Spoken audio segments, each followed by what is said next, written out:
بسم اللہ الرحمن الرحیم۔ السلام علیکم۔ یہ کاشان بصیرت کا آڈیو بک سیکشن ہے۔ ہم جو کتاب پڑھ رہے ہیں اس کا نام ہے امامت اور رہبری، تالیف استاد شہید مرتضی مطہری، ترجمہ سید احتشام عباس زیدی صاحب، ناشر دارالثقلین۔ اب ہم کتاب کا پارٹ نمبر 2 پڑھیں گے۔ پہلی بحث، امامت کے معنی اور مراتب۔ ہماری بحث مسئلہ امامت سے متعلق ہے۔ سب جانتے ہیں کہ مسئلہ امامت کو ہم شیعوں کے ہاں غیر معمولی اہمیت حاصل ہے، جبکہ دوسرے اسلامی فرقوں میں اسے اتنی اہمیت نہیں دی جاتی۔ راز یہ کہ شیعوں کے ہاں امامت کو جو مفہوم ہے وہ دوسرے تمام اسلامی فرقوں سے مختلف ہے۔ اگرچہ بعض مشترک پہلو بھی پائے جاتے ہیں، لیکن شیعی عقائد میں امامت کا ایک مخصوص پہلو بھی ہے، اور یہی پہلو امامت کو غیر معمولی اہمیت کا حامل بنا دیتا ہے۔ مثال کے طور پر جب ہم شیعہ اصول دین کو شیعی نقطۂ نظر کے مطابق بیان کرتے ہیں تو کہتے ہیں کہ اصول دین توحید، عدل، نبوت، امامت اور قیامت کا مجموعہ ہے۔ یعنی امامت کو اصول دین کا جز شمار کرتے ہیں۔ اہل تسنن بھی ایک طرح کی امامت کے قائل ہیں۔ بنیادی طور سے امامت کے منکر نہیں ہیں، وہ اسے ایک دوسری شکل میں تسلیم کرتے ہیں، لیکن وہ جس نوعیت سے تسلیم کرتے ہیں اس میں امامت اصول دین کا جز نہیں ہے بلکہ فروع دین کا جز ہے۔ بہرحال ہم دونوں امامت کے مسئلے میں اختلاف رکھتے ہیں۔ وہ ایک اعتبار سے امامت کے قائل ہیں اور ہم دوسرے اعتبار سے امامت کو تسلیم کرتے ہیں۔ آخر یہ کیسے ہوا کہ شیعہ امامت کو اصول دین کا جز مانتے ہیں اور اہل سنت اسے فروع دین کا جز سمجھتے ہیں؟ اس کا سبب وہی ہے جو عرض کر چکا ہوں کہ شیعہ اور اہل سنت کے ہاں امامت کے مفہوم میں فرق ہے۔ امامت کے معنی، امام کے معنی ہیں پیشوا یا رہبر۔ لفظ امام پیشوا یا رہبر بذات خود کوئی مقدس مفہوم نہیں رکھتے۔ پیشوا یا رہبر سے مراد ہے آگے چلنے والا جس کی اتباع یا پیروی کی جائے، چاہے وہ پیشوا یا ہادی ہدایت یافتہ اور صحیح راہ پر چلنے والا ہو یا باطل اور گمراہ ہو۔ قرآن نے بھی لفظ امام کو دونوں معنی میں استعمال کیا۔ ایک جگہ فرماتا ہے، ہم نے ان سب کو پیشوا قرار دیا جو ہمارے حکم سے ہدایت کرتے تھے، سورہ انبیاء آیت نمبر 73۔ جبکہ دوسری جگہ فرماتا ہے، اور ہم نے ان لوگوں کو جہنم کی طرف دعوت دینے والا پیشوا قرار دیا ہے، سورہ قصص آیت نمبر 41۔ یا مثلا فرعون کے لیے بھی امام سے ملتے جلتے مفہوم کا استعمال کیا گیا ہے۔ معلوم ہوا کہ لفظ امام سے مراد پیشوا یا رہبر ہے۔ ہمیں اس وقت باطل پیشوا یا رہبر سے سروکار نہیں ہے، یہاں سے پیشوا یا رہبر کا مفہوم عرض کرنا مقصود ہے۔ پیشوائی یا امامت کے چند مقامات ہیں جن میں سے بعض موارد میں اہل سنت بھی امامت کے قائل ہیں، البتہ اس کی کیفیت اور مصداق میں ہم سے اختلاف رکھتے ہیں۔ لیکن امامت کے بعض مفاہیم میں دوسرے سے اس طرح کی امامت کے منکر ہیں۔ نہ یہ کہ وہ امامت کے تو قائل ہیں مگر مصداق میں ہم سے اختلاف رکھتے ہیں۔ جس امامت کے وہ قائل ہیں لیکن اس کی کیفیت و شکل اور افراد میں ہم سے اختلاف رکھتے ہیں، اس سے مراد معاشرے کی رہبری و سرپرستی ہے۔ چنانچہ یہی یا اس سے ملتی جلتی تعبیر زمانے قدیم سے متکلمین کی کتابوں میں بھی ذکر ہوئی ہے۔ خواجہ نصیر الدین طوسی نے اپنی کتاب تجرید العقائد میں امامت کی تعریف ان لفظوں میں کی ہے، ریاست عامہ یعنی عمومی ریاست و حاکمیت۔ یہاں ایک بات کی وضاحت ضروری ہے۔ رسول اکرم صلی اللہ علیہ وسلم کی حیثیت پیغمبر اکرم، دین اسلام کی خصوصیت اور جامعیت کی بنا پر قرآن اور خود اپنی سیرت طیبہ کے مطابق اپنے زمانے میں کئی حیثیتوں اور ذمہ داریوں کے حامل تھے۔ یعنی ایک ہی وقت میں کئی امور آپ کے ذمہ تھے اور آپ آپ کئی منصوبوں پر کام کر رہے تھے، چنانچہ پہلا منصب جو خداوند عالم کی جانب سے آپ کو عطا ہوا تھا اور جس پر آپ عملی طور سے کاربند تھے، وہ پیغمبری اور رسالت کا منصب تھا۔ یعنی آپ الہی احکام و قوانین کو بیان فرماتے تھے۔ اس سلسلے میں قرآن کا ارشاد ہے، جو کچھ بھی رسول تمہیں دے دے اسے لے لو، اور جس چیز سے منع کر دے اس سے رک جاؤ۔ سورہ حشر آیت نمبر 7۔ یعنی پیغمبر احکام و قوانین سے متعلق جو بھی کہتا ہے خدا کی جانب سے کہتا ہے، اس اعتبار سے صرف ان چیزوں کا بیان کرنے والا ہے جو اس پر وحی کی شکل میں نازل ہوئی ہیں۔ دوسرا منصب جس پر پیغمبر اسلام نافذ تھے، قضاوت کا منصب تھا۔ یعنی وہ تمام مسلمانوں کے درمیان قاضی کی حیثیت رکھتے تھے، کیونکہ اسلام کی نظر میں منصب قضاوت بھی کوئی یوں ہی حصہ بے معنی منصب نہیں ہے کہ جہاں کہیں دو آدمی آپس میں اختلاف کریں، ایک تیسرا آدمی قاضی بن کر فیصلہ کر دے۔ قضاوت اسلامی نقطۂ نظر سے ایک الہی منصب ہے، کیونکہ یہاں عدل کا مسئلہ درپیش ہے۔ قاضی وہ ہے جو نزاع اور اختلافات کے درمیان عادلانہ فیصلہ کرے۔ یہ منصب بھی قرآن کے مطابق خداوند عالم کی جانب سے پیغمبر اکرم کو تفویض ہوا، اور آپ خدا کی جانب سے حق رکھتے تھے کہ لوگوں کے اختلافات کا فیصلہ فرمائیں۔ پس آپ کے پروردگار کی قسم کی یہ ہرگز صاحب ایمان نہیں بن سکیں گے جب تک آپ کو اپنے اختلافات میں حکم نہ بنائیں، اور پھر جب آپ فیصلہ کر دیں تو آپ اپنے دل میں کسی طرح کی تنگی کا احساس نہ کریں اور آپ کے سامنے سراپا تسلیم ہو جائیں۔ سورہ نساء آیت نمبر 65۔ معلوم ہوا یہ بھی ایک الہی منصب ہے، کوئی معمولی عہدہ نہیں ہے، اور پیغمبر عملی طور پر قاضی بھی تھے۔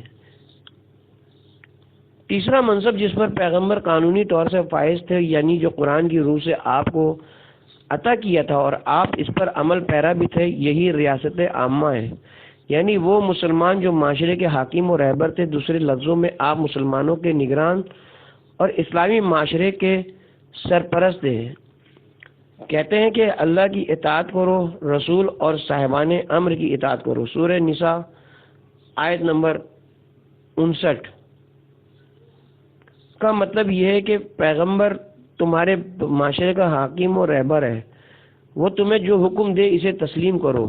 لہذا یہ تینوں منصب صرف ظاہری اور دکھاوے کے نہیں ہیں، بلکہ بنیادی طور پر پیغمبر سے ہم تک جو کچھ پہنچا اس کی یہ تین حیثیتیں ہیں۔ ایک، پیغمبر کا وہ کلام جو فقط وحی الہی ہے۔ یہاں پیغمبر بذات خود کوئی اختیار نہیں رکھتے، جو حکم خدا کی طرف سے نازل ہوا ہے پیغمبر اسے پہنچانے کا صرف ایک ذریعہ ہے۔ مثال کے طور پر جہاں وہ دینی قوانین بیان کرتے ہیں کہ نماز یوں پڑھو، روزہ ایسے رکھو وغیرہ، وہاں رسول کا ارشاد حکم خدا اور وحی ہے۔ لیکن جب وہ لوگوں کے درمیان قضاوت کرتے ہیں، اس وقت ان کے فیصلے وہی نہیں ہوتے، یعنی دو آدمی آپس میں جھگڑتے ہیں، پیغمبر اسلامی قوانین کے مطابق دونوں کے درمیان فیصلہ فرما دیتے ہیں کہ مثلا اس شخص کے ساتھ ہے یا اس شخص کے۔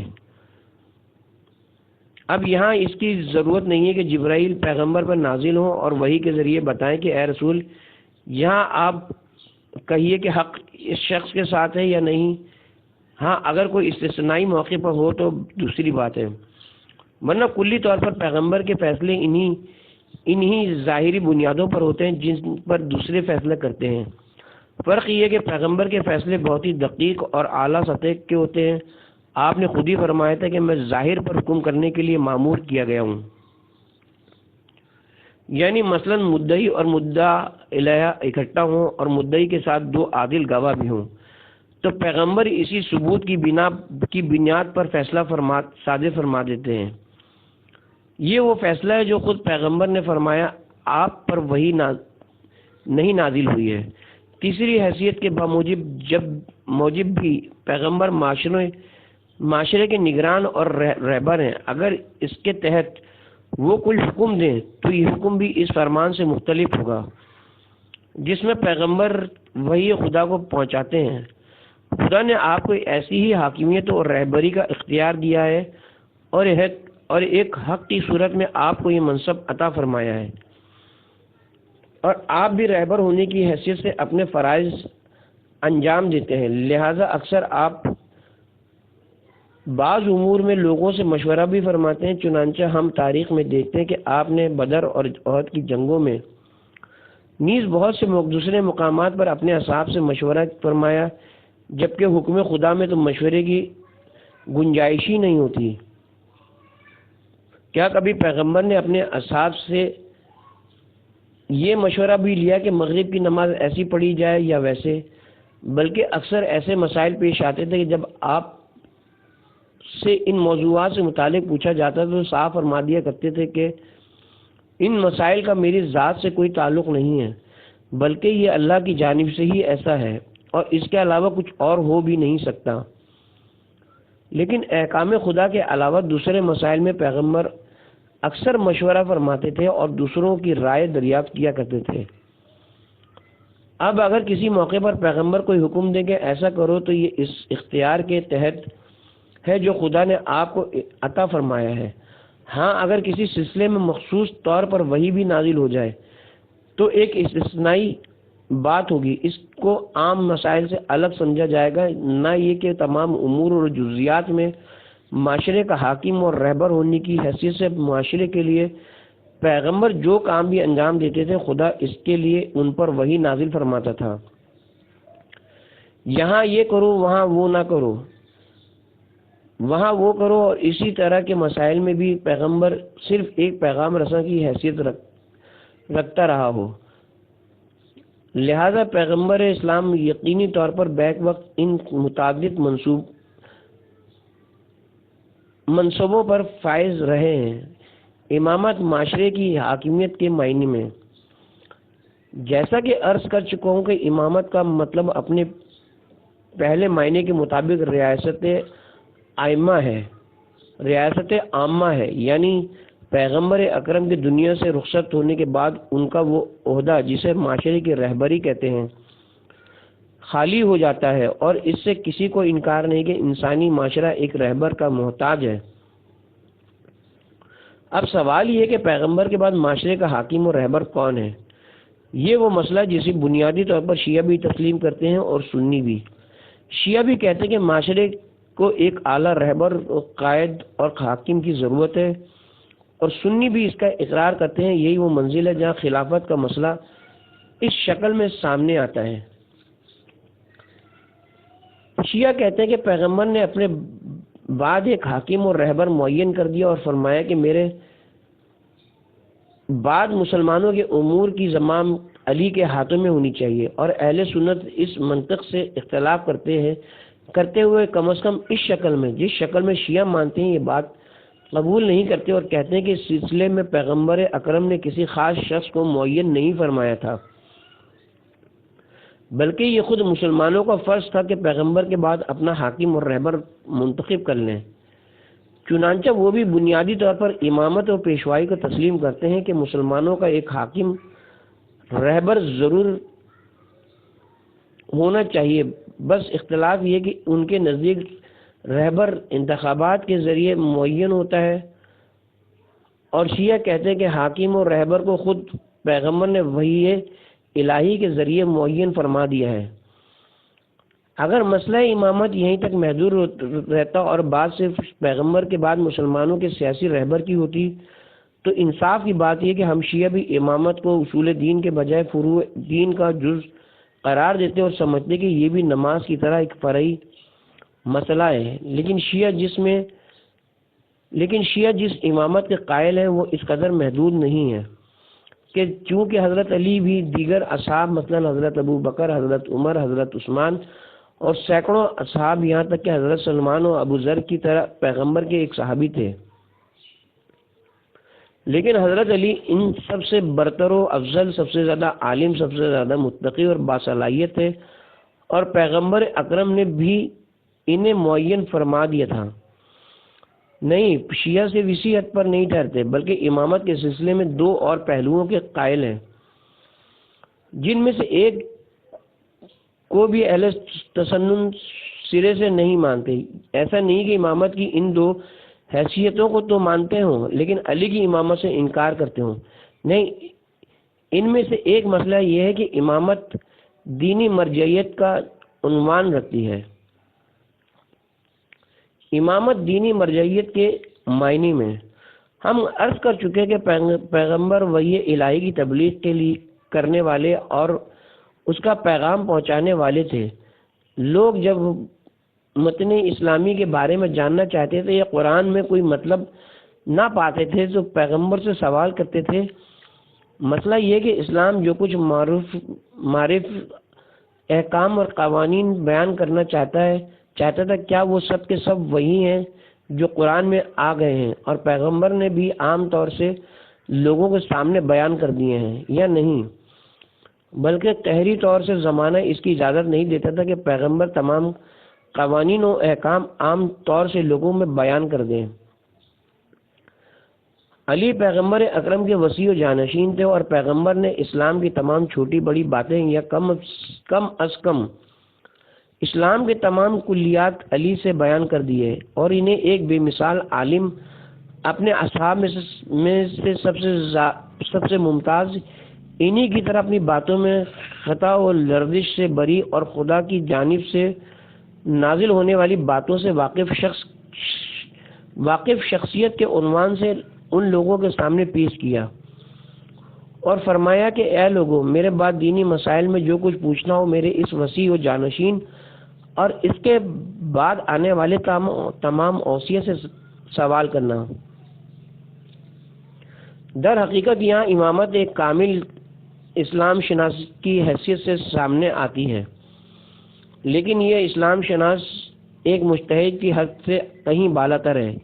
اس کی مثال شناسی من جانب اللہ ہے اور ائمہ یعنی واقعی اسلام شناس، البتہ یہ وہ افراد نہیں ہیں جنہوں نے اپنی عقل و فکر کے ذریعے اسلام کو پہچانا ہو، جن کے ہاں قہری طور پر خطا و اشتباہ کا امکان بھی پایا جاتا ہو، بلکہ انہوں نے ان غیبی اور مرموز ذرائع سے اسلامی علوم پیغمبر سے حاصل کی ہیں جو ہم پر پوشیدہ ہیں، اور یہ علم پیغمبر سے علی تک اور علی سے بعد کے ائمہ تک پہنچا ہے، اور ائمہ کے پورے دور میں یہ علم خطاؤں سے بری معصوم علم کی صورت میں ایک امام سے دوسرے امام تک پہنچتا رہا ہے۔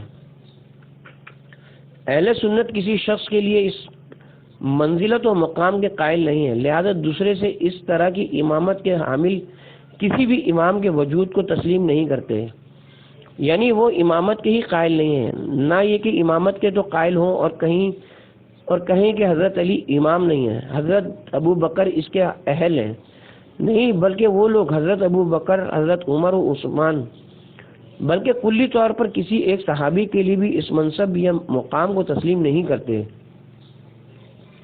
یہی سبب ہے کہ خود اپنی کتابوں میں حضرت ابو بکر و حضرت عمر سے دینی مسائل میں ہزاروں اشتباہات اور غلطیاں نقل کرتے ہیں، لیکن شیعہ اپنے اماموں کو خطاؤں سے معصوم جانتے ہیں اور امام سے کسی خطا کے سرزد ہونے کو محال سمجھتے ہیں۔ مثال کے طور پر اہل سنت کی کتابوں میں مذکور ہے کہ حضرت ابو بکر نے فلاں مقام پر اشتباہ کیا اور بعد میں خود ہی کہا کہ بلا شبہ ایک شیطان ہے جو میرے اوپر مسلط ہو جاتا ہے اور میں غلطیاں کر بیٹھتا ہوں، یا حضرت عمر نے فلاں مقام پر خطا اور غلطی کی اور بعد میں کہا کہ یہ عورتیں بھی عمر سے زیادہ عالم و فاضل ہیں۔ کہتے ہیں کہ جب حضرت ابو بکر کا انتقال ہوا تو ان کے اہل خانہ منجملہ حضرت ابو بکر کی صاحبزادی اور زوجہ رسول حضرت عائشہ بھی گریہ و زاری کرنے لگیں۔ یہ صدائے گریہ جب حضرت ابو بکر کے گھر سے بلند ہوئی تو حضرت عمر نے پیغام بھجوائے کہ جا کر عورتوں سے کہہ دو کہ خاموش رہیں۔ وہ خاموش نہ ہوئی۔ دوسری مرتبہ کہلایا کہ اگر خاموش نہ ہوئی تو میں تعزیرہ لے کر آتا ہوں۔ یوں ہی پیغام کے بعد پیغام جاتے رہے۔ لوگوں نے حضرت عائشہ سے کہا کہ حضرت عمر گریہ کرنے پر بگڑ رہے ہیں، دھمکیاں دے رہے ہیں اور رونے سے منع کرتے ہیں۔ آپ نے کہا ابن خطاب کو بلاؤ، دیکھیں وہ کیا کہہ رہا ہے۔ حضرت عمر حضرت عائشہ کے احترام میں خود آئے۔ انہوں نے پوچھا کیا بات ہے، یہ بار بار پیغام کیا کہلا رہے تھے؟ کہنے لگے میں نے پیغمبر سے سنا ہے کہ اگر کوئی شخص مر جائے اور لوگ اس پر روئیں تو جس قدر وہ گریہ کریں گے اتنے ہی مرنے والا عذاب میں گرفتار ہوتا جائے گا۔ لوگوں کا گریہ اس کے لیے عذاب ہے۔ حضرت عائشہ نے کہا تم سمجھے نہیں، تمہیں اشتباہ ہوا ہے، مسئلہ کچھ اور ہے۔ میں جانتی ہوں اصلی قصہ کیا ہے۔ ایک مرتبہ ایک یہودی مر گیا تھا، اس کے اعزاء اس پر رو رہے تھے۔ پیغمبر اکرم نے فرمایا یہ لوگ رو رہے ہیں جبکہ اس پر عذاب ہو رہا ہے۔ یہ نہیں فرمایا تھا کہ ان لوگوں کا رونا عذاب کا سبب بن رہا ہے، بلکہ فرمایا تھا کہ یہ لوگ اس پر رو رہے ہیں اور یہ نہیں جانتے کہ اس پر عذاب کیا جا رہا ہے۔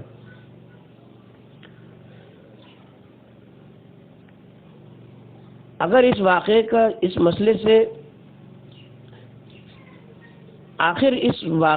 مسئلے سے کیا تعلق ہے؟ اس کے علاوہ اگر میت پر رونا حرام ہے تو ہم گناہ کر رہے ہیں، خدا ایک بے گناہ پر عذاب کیوں کر رہا ہے؟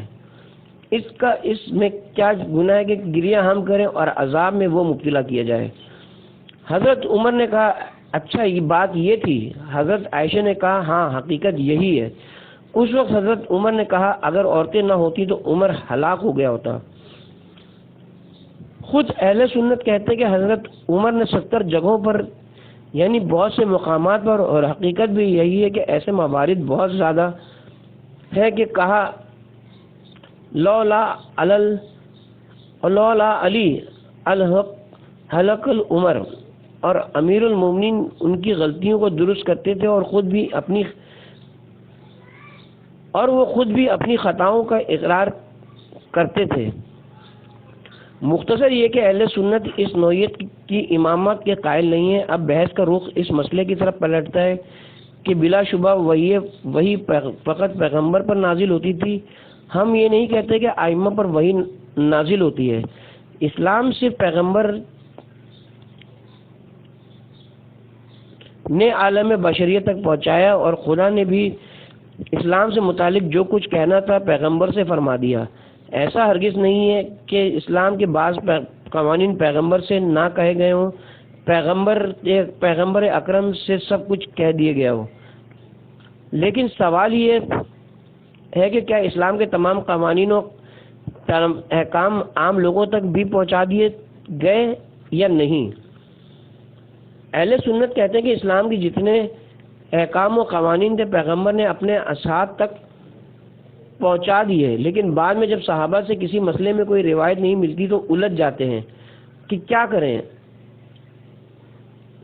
اور یہیں سے دین میں قیاس کا مسئلہ داخل ہو جاتا ہے، اور وہ کہتے ہیں کہ ہم ان مسائل کو قانون قیاس کے ذریعے مکمل کر لیتے ہیں جن کے متعلق امیر المومنین نہج البلاغہ میں فرماتے ہیں گویا خدا نے ناقص دین بھیجا ہے کہ تم اسے مکمل کرو گے۔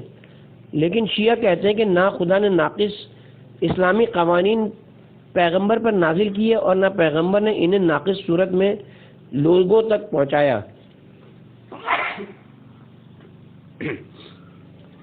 پیغمبر اکرم نے کامل طور پر سب کچھ بیان کر دیا، لیکن جو کچھ کامل شکل میں پیغمبر نے بیان کیا سب کچھ وہی نہیں ہے جو پیغمبر نے عوام کے سامنے بیان کیا ہے۔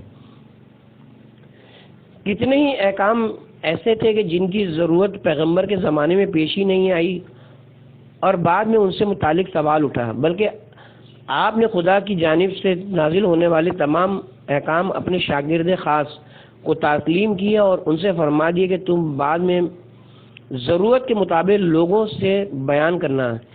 یہیں سے عصمت کا مسئلہ بھی سامنے آتا ہے۔ شیعہ کہتے ہیں کہ جس طرح پیغمبر اپنے بیان و گفتگو میں عمدن یا سہون غلطی یا اشتباہ سے دو چار نہیں ہوتے، اسی طرح ان کا شاگرد خاص بھی خطا یا اشتباہ سے دو چار نہیں ہو سکتا، کیونکہ جس طرح پیغمبر کو ایک نوعیت سے تائید الہی حاصل تھی، اسی طرح ان کے خصوصی شاگرد کو بھی غیبی اور الہی تائید حاصل تھی، اور یہ گویا امامت کا ایک اور فضل و شرف ہے۔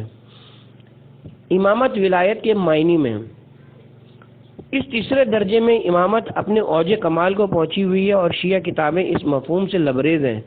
مزید یہ کہ امامت کی یہی حیثیت تشیع اور تصوف کے درمیان مشترک پہلو رکھتی ہے۔ البتہ اس وجہ اشتراک کی تعبیر سے کوئی غلط مفہوم نہ لینا چاہیے، کیونکہ ہو سکتا ہے اس سلسلے میں مستشرقین کی باتیں آپ کے سامنے آئیں جو مسئلے کو اسی حیثیت سے پیش کرتے ہیں۔ یہ مسئلہ عرفا کے ہاں بڑے شد و مت کے ساتھ پایا جاتا ہے، اور شیعوں میں بھی صدر اسلام سے ہی موجود تھا۔ مجھے یاد ہے کہ آج سے 10 سال پہلے یہ واقعہ شہید استاد مرتضیٰ مطہری کی اس تقریر سے تقریباً 10 سال قبل کا ہے۔ ہنری کاربن نے علامہ طباطبائی سے ایک انٹرویو کے دوران یہ سوال بھی اٹھایا تھا کہ اس مسئلے کو شیعوں نے متصوفہ کے یہاں سے لیا ہے یا متصوفہ نے شیعوں سے اپنایا ہے۔ گویا وہ یہ کہنا چاہتا تھا کہ ان دونوں میں سے ایک نے دوسرے سے حاصل کیا ہے۔ علامہ طباطبائی نے جواب دیا تھا کہ صوفیوں نے اسے شیعوں سے لیا ہے، اس لیے کہ یہ مسئلہ شیعوں کے ہاں اس وقت مجھ سے موجود ہے جب نہ تصوف کی کو یہ شکل حاصل ہوئی تھی اور نہ یہ مسائل ان کے ہاں پیدا ہوئے تھے۔ بعد میں صوفیہ کے ہاں بھی یہ تصور پیدا ہو گیا۔ چنانچہ اگر سوال یہ اٹھے کہ ایک نے دوسرے سے اپنایا تو یہی کہا جائے گا کہ یہ تصور شیعوں سے صوفیوں کے ہاں پہنچا ہے۔ یہ مسئلہ ایک انسان کامل یا دوسرے الفاظ میں حجت زمان کا مسئلہ ہے۔ عرفا اور صوفیہ اس مسئلے کو بہت اہمیت دیتے ہیں، یعنی ہر دور میں ایک ایسا انسان کامل موجود ہے جو اپنے اندر انسانیت کے تمام معنویات اور کمالات رکھتا ہے۔ کوئی عہد اور کوئی زمانہ ایسے ولی کامل سے خالی نہیں ہے جسے وہ اکثر لفظ کتب سے بھی تعبیر کرتے تھے، اور اسے ولی کامل کے لیے جس میں انسانیت کامل طور پر جلوہ گر ہو، یہ لوگ ایسے مدارج و مراتب کے قائل ہیں جو ہمارے افکار سے بہت بعید ہیں۔ من جملہ اس کی ایک منزلت یہ بھی کہ ولی لوگوں کے ضمیروں یعنی دلوں پر تسلط رکھتا ہے۔ مطلب یہ ہے کہ وہ ایک ایسی روح کلی ہے جو تمام ارواح کا احاطہ کیے ہوئے ہے۔ یہاں بھی مولانا روم ابراہیم ادھم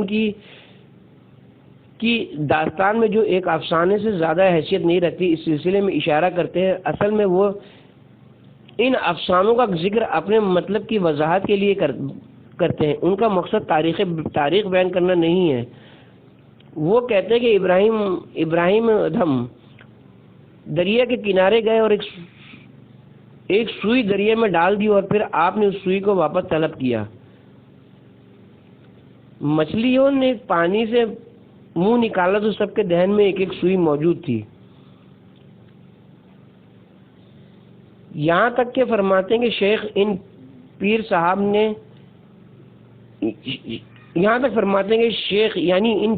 نے ان کے افکار سے حقیقت و واقعیت معلوم کر لی۔ ہم شیعوں کے ہاں ولایت کا مسئلہ اس عامیانہ تصور کے مقابلے میں بڑا دقیق اور عمیق مفہوم رکھتا ہے۔ ولایت کا مطلب ہے حجت زمان، یعنی کوئی زمانہ اور کوئی عہد اس حجت سے خالی نہیں ہے۔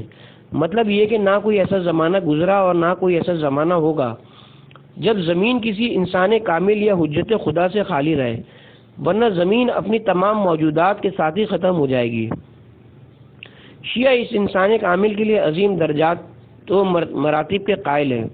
ہم اپنی اکثر و بیشتر زیارتوں میں اس طرح کی ولایت و امامت کا اقرار و اعتراف کرتے ہیں، یعنی یہ عقیدہ رکھتے ہیں کہ امام ایسی روح کلی رکھتا ہے جو تمام ارواح کا احاطہ کیے ہوئے ہے۔ ہم ان کلمات کو نہ صرف ہمیشہ پڑھتے ہیں بلکہ یہ ہمارے شیعی مسلمات و اصول کا جز ہیں۔ مزید یہ کہ ہم یہ کلمات ان کے لیے کہتے ہیں جو مر چکے ہیں، البتہ ہماری نظروں میں ان کی زندگی اور موت میں کوئی فرق نہیں پڑتا، یعنی ایسا نہیں کہ وہ اپنی زندگی میں اس کمال پر فائز نہ تھے اور مرنے کے بعد ایسے ہو گئے۔ میں گواہی دیتا ہوں کہ آپ اس وقت میرے وجود کو یہاں محسوس اور درک کر رہے ہیں۔ میں گواہی دیتا ہوں کہ آپ اس وقت میرے وجود کو یہاں محسوس کر رہے ہیں۔ میں گواہی دیتا ہوں کہ اس وقت جو کچھ میں کہہ رہا ہوں، السلام علیکم یا علی ابن موسی الرضا، اسے آپ سن رہے ہیں۔ میں اعتراف کرتا ہوں اور گواہی دیتا ہوں کہ میں آپ کو جو سلام کر رہا ہوں، السلام علیکم، آپ اس کا جواب دیتے ہیں۔ یہ وہ مراتب ہیں جن کا ہمارے سوا کوئی کسی کے لیے قائل نہیں۔ اہل سنت وہابیوں کے علاوہ صرف پیغمبر اکرم کے لیے اس مرتبے کے قائل ہیں۔ پیغمبر کے علاوہ دنیا میں کسی اور کے لیے اس روحی کمال اور روحانی مرتبے کے قائل نہیں ہیں، جبکہ یہ بات ہم شیعوں کے اصول مذہب میں داخل ہے اور ہم ہمیشہ اس کا اقرار کرتے رہتے ہیں۔ بنابراین مسئلہ امامت کے 3 درجے ہیں۔ اگر ہم ان تینوں درجوں کو ایک دوسرے سے جدا نہ کریں تو امامت سے متعلق دلائل میں ہمیشہ شبہات سے دوچار ہوں گے۔ یہی سبب ہے کہ شیعوں میں بھی الگ الگ درجے ہیں۔ یعنی بعض شیعہ امامت کا مطلب وہی انسانی معاشرے کی رہبری سمجھتے ہیں اور کہتے ہیں کہ پیغمبر نے علی کو اپنے بعد رہبری کے لیے معین فرما دیا تھا۔ حضرت ابو بکر ہو، حضرت عمر ہو، حضرت عثمان ان کی جگہ پر غلط آئے۔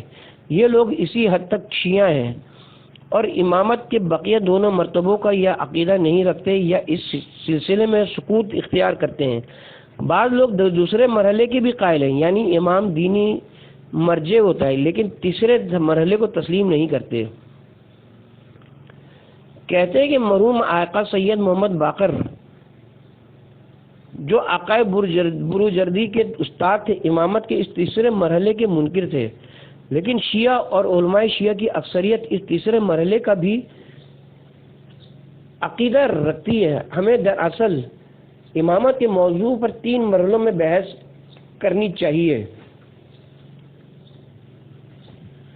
نمبر 1 امامت قرآن کی روشنی میں، نمبر 2 امامت حدیث کی روشنی میں، نمبر 3 امامت عقل کی روشنی میں۔ پہلے مرحلے میں یہ دیکھنا چاہیے کہ قرآنی آیات اس امامت پر جسے شیعہ تسلیم کرتے ہیں دلالت کرتی ہے یا نہیں، اور اگر دلالت کرتی ہے تو کیا امام کو صرف معاشرے کے سیاسی و اجتماعی رہبر کے معنی میں پیش کرتی ہے یا اس کی دینی مرجعیت یہاں تک معنوی اور روحانی ولایت کو بھی بیان کرتی ہے۔ اس مرحلے سے فارغ ہونے کے بعد ہم احادیث پیغمبر کا جائزہ لیں کہ حضور نے امامت کے سلسلے میں کیا بیان فرمایا ہے۔ اس کے بعد عقل کی روشنی میں اس مسئلے کا تجزیہ کریں کہ عقل ان تینوں مرحلوں میں امامت کو کس حیثیت سے تسلیم کرتی ہے۔ کیا عقل یہ فیصلہ کرتی ہے کہ معاشرے کا رہبر ہونے کی حیثیت سے حق اہل سنت کے ساتھ ہے اور جانشین پیغمبر کو شورا کے ذریعے منتخب ہونا چاہیے، یا پیغمبر نے خود اپنی جانشین معین فرما دیا ہے۔ اس طرح امامت کی بقیہ دونوں حیثیتوں کے سلسلے میں عقل کیا کہتی ہے۔ امامت کے سلسلے میں قرآنی آیات کے ذکر سے پہلے ایک مشہور و معروف حدیث پیش کرتا ہوں۔ اس حدیث کی روایت شیعوں نے بھی کی اور اہل سنت نے بھی کی، اور جس حدیث پر شیعہ سنی دونوں متفق ہوں اسے معمولی نہیں سمجھنا چاہیے، کیونکہ جب 2 فریق 2 الگ الگ طریقوں سے اس کی روایت کرتے ہیں تو ایک بات تقریباً یقینی ہو جاتی ہے کہ پیغمبر اکرم یا امام نے یہ بات بہرحال فرمائی ہے۔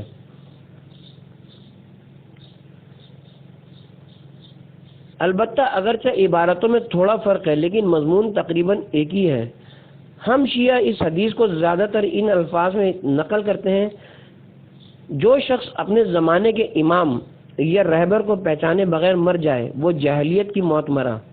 حدیث کی یہ تعبیر بہت شدید ہے، کیونکہ زمانے جاہلیت میں مرنے والا نہ توحید پر ایمان رکھتا تھا نہ نبوت پر، بلکہ سرے سے مشرک ہوتا تھا۔ یہ حدیث شیعہ کتابوں میں کثرت سے نقل ہوئی ہے اور شیعی اصول و مسلمات سے بھی 100% مطابقت و موافقت رکھتی ہے۔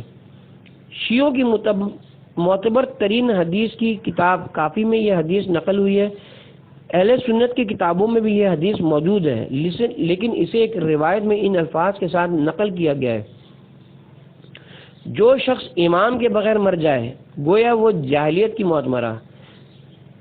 مسند احمد حنبل۔ ایک دوسری عبارت میں اس طرح نقل ہے: جو شخص اس حالت میں مرے کہ اس کی گردن میں کسی امام کی بیعت کا کلابہ نہ ہو، اس کی موت جاہلیت کی موت ہے۔ ایک اور عبارت جو شیعوں کے ہاں بھی ملتی ہے لیکن اہل سنت کے ہاں کثرت سے نقل ہوئی ہے: جو شخص اس حالت میں مرے کہ اس کا کوئی امام نہ ہو تو وہ جہالت کی موت مرا۔ اس طرح کی عبارتیں بہت زیادہ ہیں اور اس کا مطلب یہ ہے کہ پیغمبر اسلام نے مسئلہ امامت کے سلسلے میں خاصا اہتمام فرمایا ہے۔ جو لوگ امامت کا مطلب صرف اجتماع و معاشرے کی رہبری سمجھتے ہیں وہ پیغمبر کی جانب سے رہبری کو غیر معمولی اہمیت دیے جانے کے خود معتقد ہیں، اور اسی بنا پر ان کا کہنا ہے کہ اگر امت کا کوئی رہبر و پیشوا نہ ہو تو لوگوں کی موت جاہلیت کی موت ہوگی، کیونکہ احکام اسلامی کی صحیح تشریح اور ان کا صحیح نفاذ اسی صورت میں ہو سکتا ہے جب امت میں ایک صالح رہبر موجود اور امت اپنے رہبر کے ساتھ مضبوط ارتباط قائم رکھے۔ اسلام انفرادی دین نہیں ہے کہ کوئی یہ کہے کہ میں خدا اور رسول پر ایمان رکھتا ہوں، اب مجھے کسی اور کی ضرورت نہیں، بلکہ خدا اور رسول پر ایمان رکھنے کے بعد بھی آپ کو بہرحال یہ دیکھنا اور سمجھنا پڑے گا کہ اس زمانے میں رہبر و امام کون ہے، تاکہ بہرحال اسی کی سرپرستی اور رہبری میں عملی زندگی گزاریں۔ اور جو لوگ امامت کو دینی مرجعیت کے معنی میں دیکھتے ہیں وہ اس حدیث کی روشنی میں کہتے ہیں کہ جسے اپنا دین محفوظ رکھنا ہو اسے اپنے دینی مرجع کی معرفت حاصل کرنا ہوگی اور یہ سمجھنا ہوگا کہ حقیقی دین کہاں سے حاصل کیا جائے، اور یہ کہ انسان دین تو رکھتا ہو لیکن وہ اپنا دین خود اس کے مخالف منابع و مراکز سے حاصل کرے تو یہ روش سراسر جہالت قرار پائے گی۔ اور جو امامت کو ولایت معنوی کی حد تک لے جاتا ہے وہ کہتا ہے کہ اس حدیث کا مفہوم یہ ہے کہ اگر انسان کسی ولی کے لطف و کرم اور اس کی توجہ کا مرکز قرار نہ پائے تو گویا اس کی موت جہالت کی موت ہے۔ یہ حدیث چونکہ متواترات میں سے ہے لہذا میں نے چاہا کہ پہلے عرض کر دوں تاکہ ذہنوں میں باقی رہے، انشاءاللہ اس پر آئندہ بحث کی جائے گی۔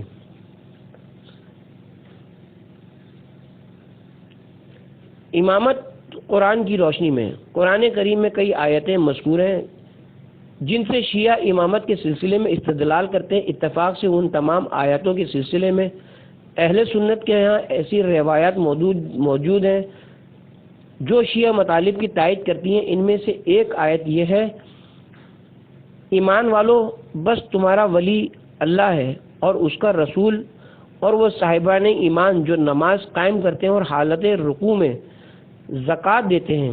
سورہ معاہدہ آیت نمبر 55۔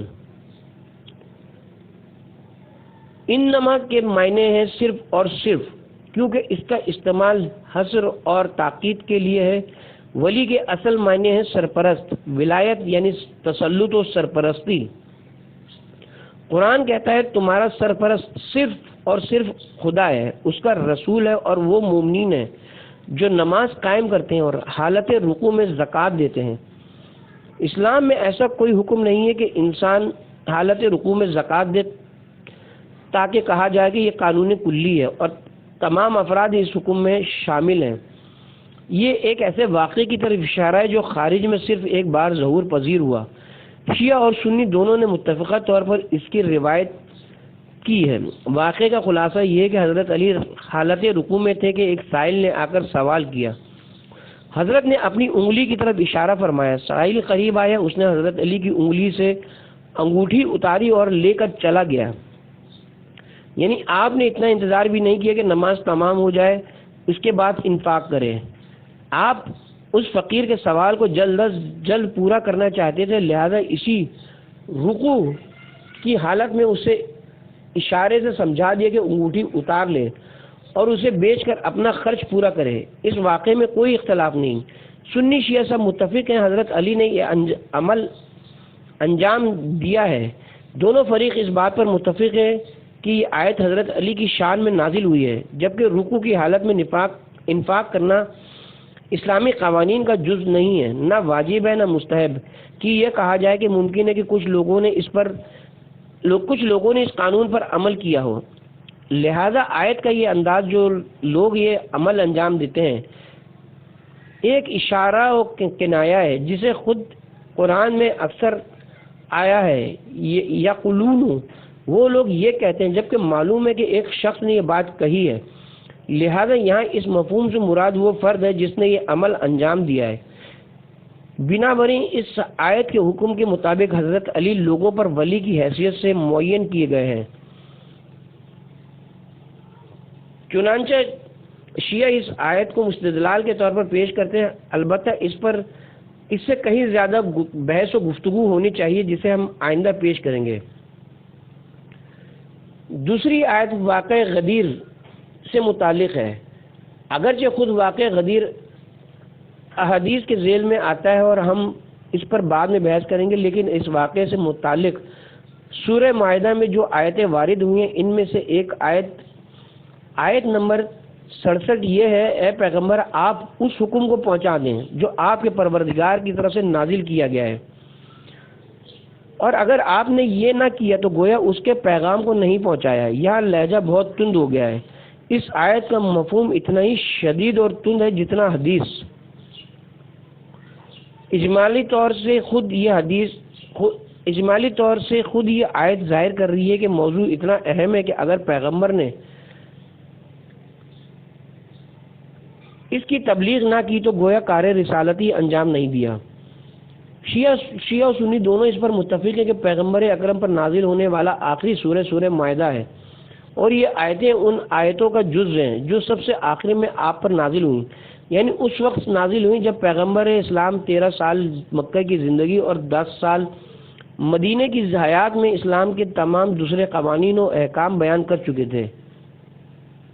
یہ حکم ان احکام کا آخری جز تھا۔ اب ایک شیعہ سوال کرتا ہے کہ یہ حکم جو آخری احکام کا جز ہے اور اس قدر اہم ہے کہ اگر پیغمبر اسے نہ پہنچائیں تو ان کی گزشتہ تمام محنتوں پر پانی پھر جائے۔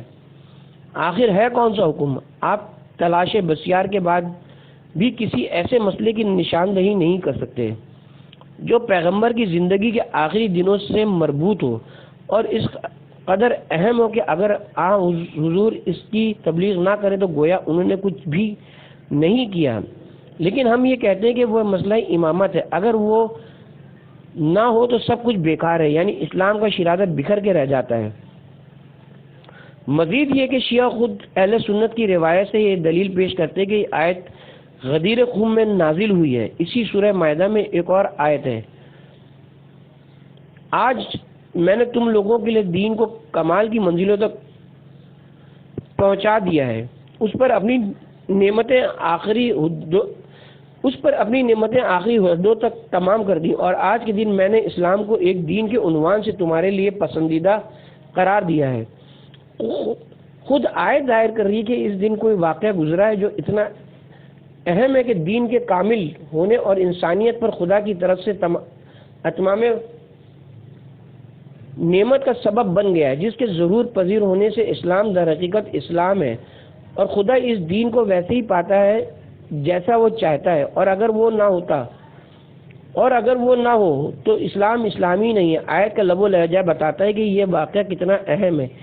اسی بنا پر شیعہ اس سے استدلال کرتے ہیں اور کہتے ہیں کہ وہ موضوع جو دین کی تکمیل اور اتمام نعمت کا سبب بنا ہو، اور جو اگر واقع نہ ہوتا تو اسلام دراصل اسلامی نہ رہتا، وہ کیا تھا؟ شیعہ کہتے ہیں کہ ہم ہی بتا سکتے ہیں کہ وہ کون سا موضوع ہے جسے اتنی اہمیت دی گئی ہے۔ اس کے علاوہ بہت سی روایتیں اس بات کی تائید کرتی ہیں کہ یہ آیت بھی اسی موضوع امامت کے تحت نازل